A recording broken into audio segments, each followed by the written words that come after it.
Good afternoon, this is Nicholas from Gandora Gaming, and I'm super excited to unveil to you the strongest Gold Pride Goblin Rider Punk deck profile you'll ever see in your life.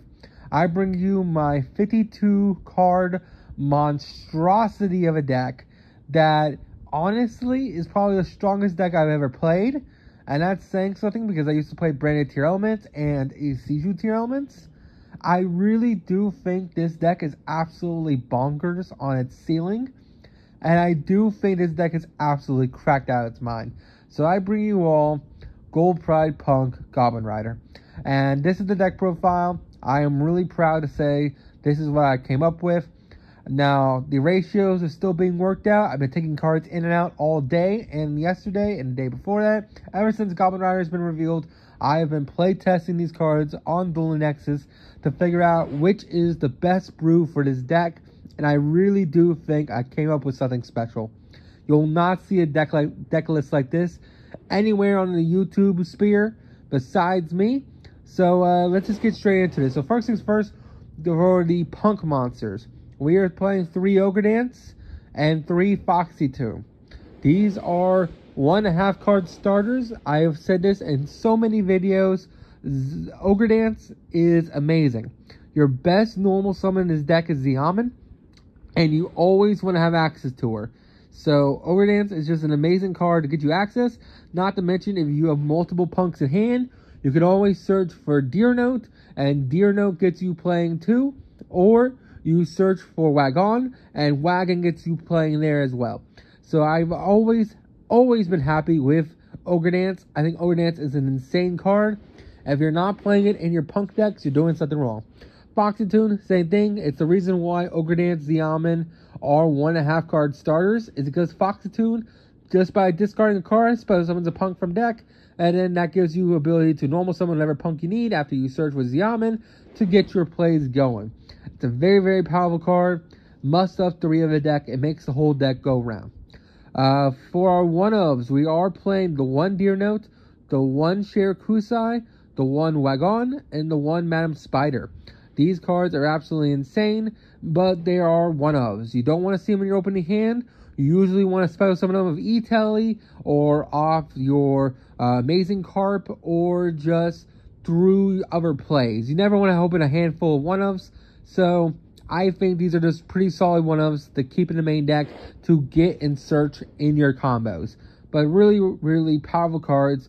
Wagon searches your field spell. Madam Spider searches your imperm. Share Kusai is a quick synchro on your opponent's turn. Not to mention he can fusion on your turn, allow you to access the Amazing Carp. Really, really powerful cards, and they are must-haves in the deck. We're also, of course, playing 3 Xiamen still. Now, I've seen a lot of people play 2 Xiamen, 3 Tour Guide. I have cut the Tour Guide engine completely out of this deck. I was playing it for a good bit, but I realized it is too bricky of a card. Tour Guide is an amazing card, but when this deck already has an amazing normal summon as Xiamen, you do not want to have your normal summon be Tour Guide. Tour Guide is cool when you have plays to extend with it, but Tour Guide doesn't pay life points, so it doesn't get any of your gold prides alive. The Goblin Riders are really, really cool, but they really aren't extenders until you make an XYZ. So if you don't have a way to extend on the board and they like imperm or ash your Tour Guide, sometimes that's just the end of the turn. I don't like that. A Tour Guide's out of the deck. Don't like it. Let's keep going. Xiamen, like I said, is the best starter of the deck. It's absolutely insane.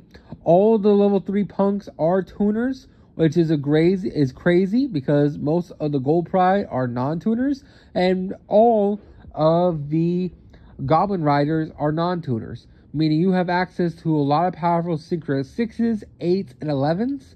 You also have access to some of the strongest rank 3s of all time. So let's keep going. So that is the Punk engine. I can go over the spells and stuff, but we're just going to sticking with the monsters. Now we're going to the Gold Pride monsters. We are playing the normal ratios of 1 Nitro Head and 1 Rollerballer. I think these guys are pretty standard. Nitro Head stops evenly matched, not to mention he's still good against decks like Kashtira or decks that just require you to have no monsters on the field. It stops things like Pankratops. It stops some really, really powerful cards. Stops Lightning Storm. Really, really great card. Plus, it's a level 8. Why not play it? We also, of course, have Roller Baller, one of the best quick fusions in the entire game's history. This card allows you to have access to Synchro 8s because it is a level 5. Not to mention, it's a free extender. It's a great removal by attaching cards your opponent controls to this monster as equipped cards, which is absolutely insane. One of the best cards ever created, and I can't wait to see where Gold Pride goes forward once the new support is revealed in Phantom of Nightmare. Now, for different ratios, we're only playing 2 Captain Carry. Now, this is a new ratio. I cut Carry down to 2 instead of 3, just because, yes, we're paying a whole bunch of life points, but we don't necessarily need to start off with paying life points to get our play started. Not to mention, we usually have access to her. I was originally cutting her down to 1, but I felt like there wasn't enough gold prides in the deck playing 1 Ogre Dance, not 1 Ogre Dance, what am I saying?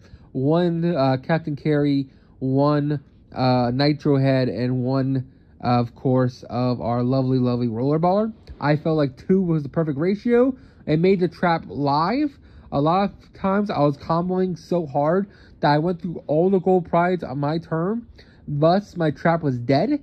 So I would like to have 3 in deck and allowing me to activate my trap card. So that is why we are playing 2 Carry. But not to mention, it's a free level 3 extender if your life points are lower. Really, really solid card in general. And then finally, we are still playing 3 Leon. Leon's stronger than ever because none of the Goblin Riders are tuners. This allows you to have access to Synchro 6s. Very, very easy. It's a quick Synchro on your opponent's turn. It's a free special summon level 3 if your life points are lower. It's an insane card. Why wouldn't you play it at 3? Now, for our Goblin Riders. Now, the Goblin Riders have been fluctuating all day, but I think this is the perfect ratio.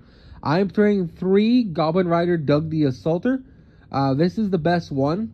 Basically, if this card is in your hand, you can detach 1 material from an XYZ on the field, special summon this card, and then if this card is normal or special summon, you add 1 Goblin Rider spell or trap from your deck to hand. You can only use each effect of this card once per turn. Doug the Assaulter is a very, very powerful monster once you get started, but he is not a starter. You do need a rank 3 on field to get the full access of Doug the Assaulter play. That is why he is a good 3 of, but you do want to make a rank 3 in order to access him. The other 2 Goblin Riders we are playing 1 Boon, the max speed, which is one of the other best ones. Basically, during the main phase, if this card's in your hand or graveyard, quick effect, you can detach 1 material from a monster on the field. If you do special summon this card, you can't special summon him until the end of the next turn. Really, really powerful card. Yes, he does lock you from special summoning him again, which kind of sucks. But overall, he's still insane.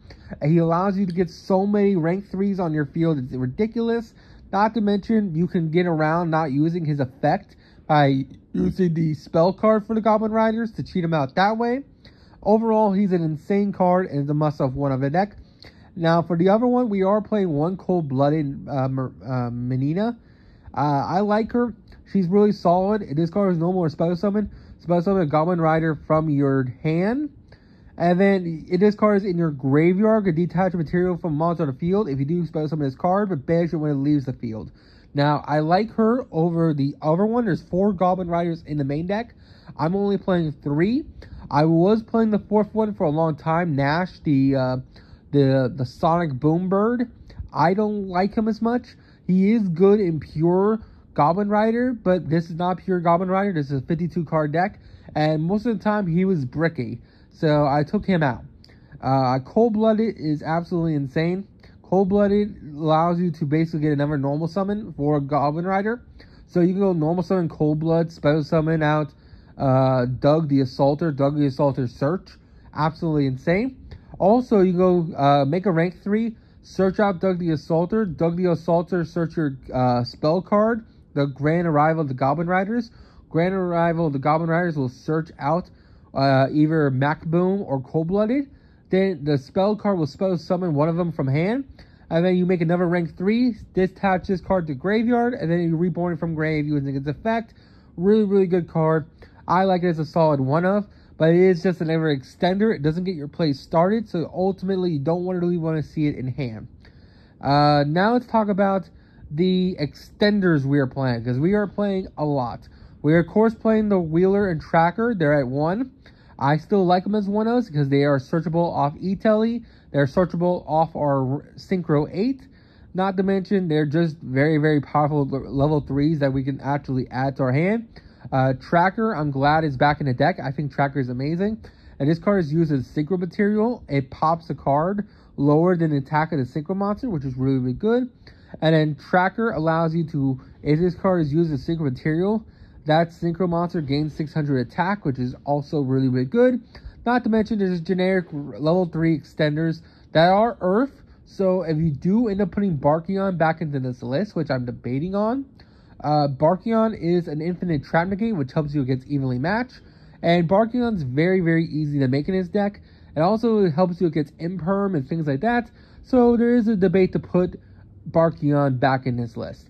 Now, the other guy, the level 3 extender that I took out of my list a long time ago, I used to play him in the Furion build, is Gillosaurus. Gillosaurus is absolutely cracked. This card is a non-once return. Spell summon this card from your hand. And if this card is spell summoned, it did spell summon a monster from your opponent's graveyard. Now, going second, that ain't great. I'm not going to tell you that. It is awful. They have a Fenrir graveyard. You spell summon Gillosaurus. Gillosaurus is reborn that Fenrir to their field. That is garbage. But going first, it is one of the best level 3 extenders in the game. It gets you so many combos. It's absolutely ridiculous. It is a 52 card deck, so sometimes you don't even have access to it. But I don't know, if you want to side it out for a hand trap or something, you can. I think Gillosaurus is insane. You just got to be careful with it going second. That is it for the extenders. Let's talk about hand traps. We have 3 Ash Blossom, 3 Effect Veiler, and 1 Ghost Ogre. Now, the Effect Veilers can easily be Droll and Lockbird. I've been switching between them, so you could probably side deck Droll, main deck Veiler. I think that's probably the best bet. You draw so many cards. Veiler is a non-once return negate, which is really, really good. But also at the same time, if you're playing Droll, you have so many draws in this deck, and you thin out this deck so much that seeing Droll every turn is pretty powerful. And I honestly might just say play Droll, because it does stop a lot of powerful decks like Mana Dome and other decks like that. And like Tier Elements too. Tier Elements search a lot too. So I don't know. I know Ash for sure is staying as a 3 of in the deck.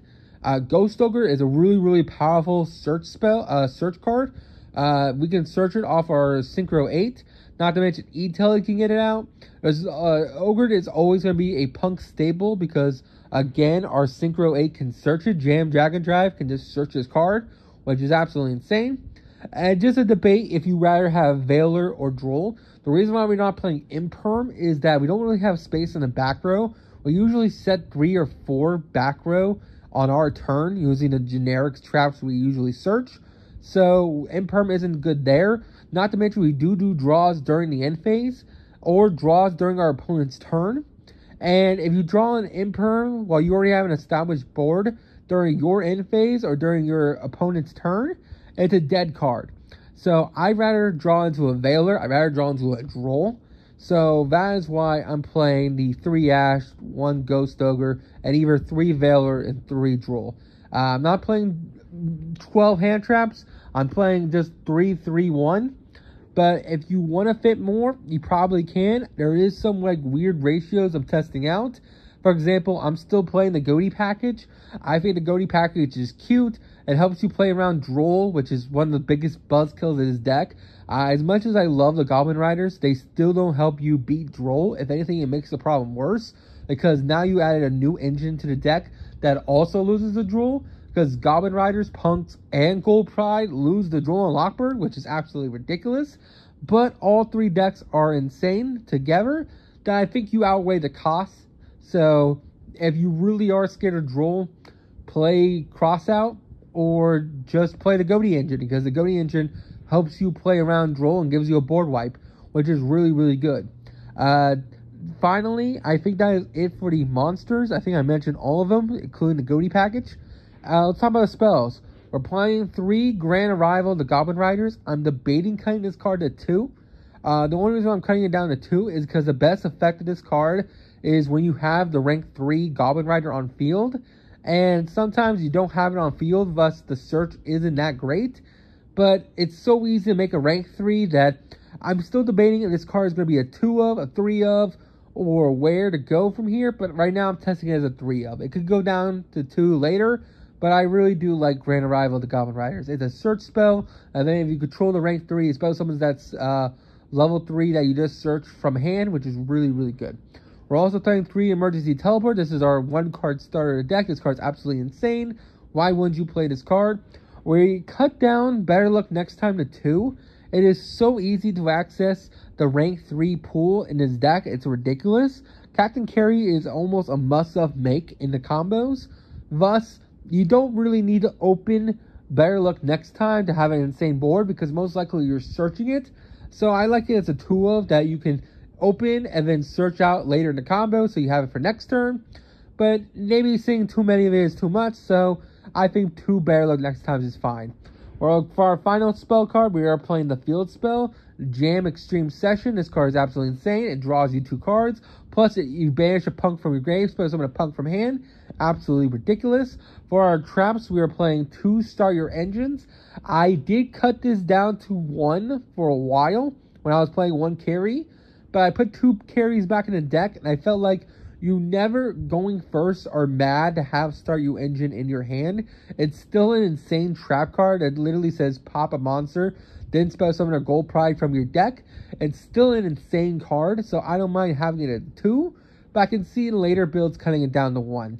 I like it as a 2 of. I like that if you draw into it in your opening hand, Captain Carry can still search it out, so you have 2 interruptions. Not to mention, they spell summon from deck, so you either get a quick synchro or a quick fusion. So that's even more interruptions. So I really do think these cards are insane. We're also playing the 1 Dangerous Gabu. This is the imperm trap that are Madam Spider searches, which is absolutely insane. And we're also playing the XYZ Full Armor. This card is absolutely incredible. It allows us to rank into an XYZ on our opponent's turn. And then during either player's turn, we can banish this card from our graveyard, equip an XYZ we control with an XYZ from our graveyard, which is absolutely insane. That equip monster gains attack equal to equip card's attack. Also, that equip monster will be destroyed by battle card effect. Destroy this card instead. So it's a really, really powerful equip spell, which is really, really insane. And the reason why it's also insane is that it triggers our Full Armor Dark Knight Lancer, because Dark Knight Lancer will XYZ summon on our opponent's turn, and then you can banish this card whenever you want. It attach the other XYZ, the XYZ rank 3, the Torpedo. Torpedo will make him an untargetable 5k beat stick that has protection for 1 turn. And not to mention, it will equip one of your opponent's monsters to him as material, which is absolutely insane. And finally, for our final trap card, we are playing Goblin Rider Stampede. Goblin Rider Stampede is absolutely ridiculous. During the main phase, you can immediately after this card resolves XYZ using only Goblin monsters you control as material. Then, if you control the Goblin XYZ monster, you can target 1 effect monster on the field, detach 1 material from a monster on the field. If you do, negate the target monster's effects until the end of the turn. You can only use each effect of this card once a turn. So this card is basically imperm if you control the rank 3. And if you control the rank 3, it detaches a material from anywhere, including your opponent's monsters. And when a XYZ loses a material during either player's turn, our lovely, lovely big-headed Gongonga will attach one of their monsters to him as material. It is absolutely insane. So we get 2 attaches as a material during our opponent's turn, which is absolutely ridiculous. Not to mention we have Synchro Banishes, we have Synchro Board Ripes, we have Synchro Compulses, we have Negates up the wazoo, and we have Fusions that equip your opponent's monsters to our monsters. And we have, of course, Second Hand Punisher, who's the Towers. This deck has so many plays, it's absolutely ridiculous. Let's go on to the extra deck. So first things first, playing the 1 Rollerballer and the 1 Amazing Carp. These are really, really powerful 1-ofs. I really do feel like you would only play them at 1. We're also playing the 1 Second Hand Punisher and the 1 Amazing Dragon. I took Second Hand Punisher down to 1. We have so many access to plays because the extra deck is so condensed. There's not enough room to play the Second Hand Punisher, but maybe in further lists we could put it back to 2. I'm still playing the Goaty engine. It's a lot smaller now. We're just playing the 1 Bicorn and the 1 Serpent of the Goaty. Now, you could cut this engine out and put in like 2 more cards, like Zeus or what's it called, Naturia Barkion. And you could take out the Goaty, making it a 51 card deck. But I really like the Goaty engine. It's cool. It lets you quick synchro on your opponent's turn. Not to mention, it's a quick effect banish, which a lot of decks aren't really prepared for, which is really, really strong. But if you feel like there's too many clunkiness into that engine, you can take this card out and just play Barkion. Barkion is a very, very powerful synchro monster, and I wouldn't be against it. Of course, we're also playing the XYZ Arbor Package. We're playing the Rank 7 Dark Knight. We're also playing XYZ Fortress and XYZ Torpedo. These cards are absolutely insane. We are playing 2 Goblin Rider Big Head Gaganga. This guy is absolutely ridiculous. Like I said, during either player's turn, when an XYZ monster detaches material, he equips an opponent's monster or a monster you control to him as material. And then during the end phase, you equip a Goblin Rider from deck to him as material. Really, really powerful monster. Gets a lot of advantage. Helps you make so many rank 3s. It's ridiculous. And overall, just a great card. Reason why we're playing him at 2 is just because somehow our opponent breaks our board. We will still have access to another one. Unlike Captain Carey, who recycled and all the Gold Pride synchros and fusions that put themselves back in the extra deck, the Goblin Riders don't. So I like to play 2 just in case we get rid of the first one. And then finally, we're also playing Captain Carey and Danger Gossip Shadow. Gossip Shadow is just really, really strong as a negate. It's debatably we could play the new one that came out in Power the Elements, the one that requires 3 material in order to be a monster negate, which is really, really good because Gossip Shadow does it changes the effect. It doesn't negate, it changes the effect to we both draw 1, which has its benefits because technically your card did resolve. It just changes its effect, which is cool. But at the same time, it also detaches 2 materials instead of 1. It's still a toughie. I still wish we had a better rank 3 negate, but it's what we're having for now. It's still a really solid card. And overall, this is the deck list. Let's enjoy it. If I had more time today, I would do a combo tutorial because I have so many combos I want to show you guys. It's ridiculous. I'm going to save that for a video down the line, probably tomorrow. I've had a very busy day. I'm not going to go into details, personal reasons. I almost didn't make this video today, but I felt like I promised this. I hyped it up. I wanted to get the deck profile done for you all. Here it is, and yeah, I hope you all enjoy. If you have any questions, leave it in the comments below. I will be testing this out tomorrow. I will show you the combo lines. I will show you what this deck can do. You're going to end in like 6 cards in hand plus full board. It's ridiculous. And I really do think this is the best ratios. You guys can tell me in the comments if you have other tech choices, or if you like Tour Guide, or hey, why are you playing 3 Ogre Dance? I see a lot of builds only in play Ogre Dance. Things like that. I am probably expecting that in the comments. Goaty engine, you can probably cut that. Things like that. I don't know. I really enjoyed this list. This list is absolutely insane. The only thing I can see cutting is the Goaty engine. Now, because this deck is so crazy that you probably don't need it anymore. But I still like the quick effect synchro to a banish card. Not to mention, if I ever want to put more Goaties in the deck, you could make White Aura Whale. You could also make, of course, the level 10 Goaty. Not to mention, if there's more room, we could put Baron back in the list. And we have access to Baron plays. But for right now, this is the list. I probably will cut the Goaty to Barkion. And that just frees up a slot, which is really nice. And who knows? Maybe here's another thing you can do. You can also take Askin and the Serpent out for Berserk Tengi and what's it called? The Barkion. You can do that as well. It's up to you. Anyway, hope you all enjoyed. Don't do anything stupid. See you on the next one. Bye-bye.